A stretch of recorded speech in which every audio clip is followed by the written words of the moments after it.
Shalom Bapak Ibu, Saudara-saudara sekalian.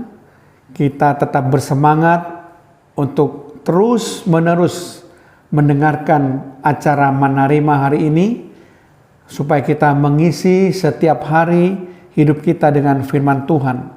Karena firman Tuhan itu berguna untuk mengajar, untuk memperbaiki kelakuan, memimpin kita hidup di dalam kebenaran. Kita perlu firman Tuhan. Kita sungguh perlu firman Tuhan. Karena dengan mengenal firman Tuhan lebih dalam, maka kita dapat hidup benar di dalam Tuhan. Terpujilah namamu.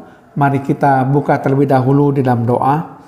Kami mengucap syukur Tuhan kalau kami boleh berjumpa kembali dengan acara Manarima hari ini Tuhan. Kami perlu firman-Mu, karena kami sadar tanpa firman Tuhan, hidup kami bisa tersesat Tuhan.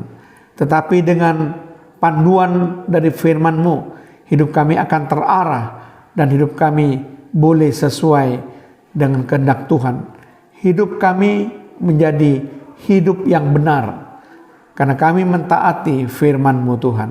Terpujilah namamu, dalam nama Tuhan Yesus Kristus. Haleluya. Amin.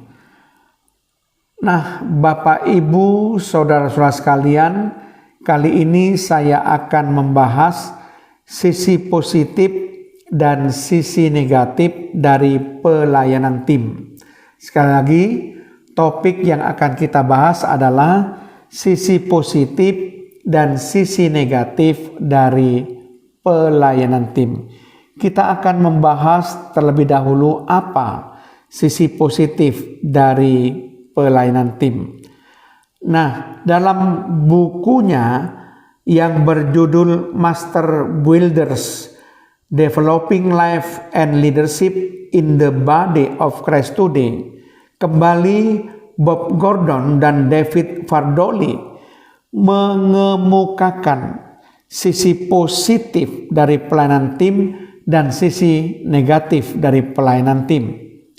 Nah, kita akan mencoba menguraikan terlebih dahulu sisi positif dari pelayanan tim, yaitu yang pertama, terjadinya check and balance, di mana terjadi adanya saling kontrol dan saling melengkapi demi keseimbangan tim. Sisi positif yang kedua, terbentuknya sinergi, yaitu terjadinya pelipat gandaan potensi dan kemampuan.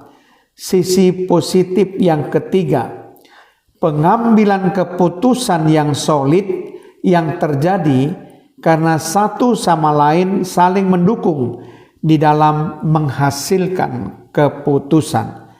Sisi yang keempat dalam pelayanan tim adalah terjadinya interaksi sosial sehingga satu sama lain dapat saling mengerti dan saling menerima. Sisi positif yang kelima, kesinambungan pelayanan, yaitu saling menggantikan apabila ada yang berhalangan. Kemudian sisi positif yang keenam, proses regenerasi di mana yang senior bisa memberikan keteladanan bagi yang junior, sehingga yang junior pada suatu saat akan mampu menggantikan yang senior. Itulah keenam sisi positif dari pelayanan tim. Kemudian kita akan melihat sisi negatif dari pelayanan tim. Yang pertama, munculnya birokrasi yang bisa menghambat kelancaran pelayanan tim. Sedangkan yang kedua, yang terakhir, timbulnya konflik dan perselisihan, yaitu apabila anggota tim kurang dewasa dalam iman. Nah, Bapak Ibu saudara sekalian, kita sudah membahas mengenai sisi positif dan sisi negatif dari pelayanan tim. Amin.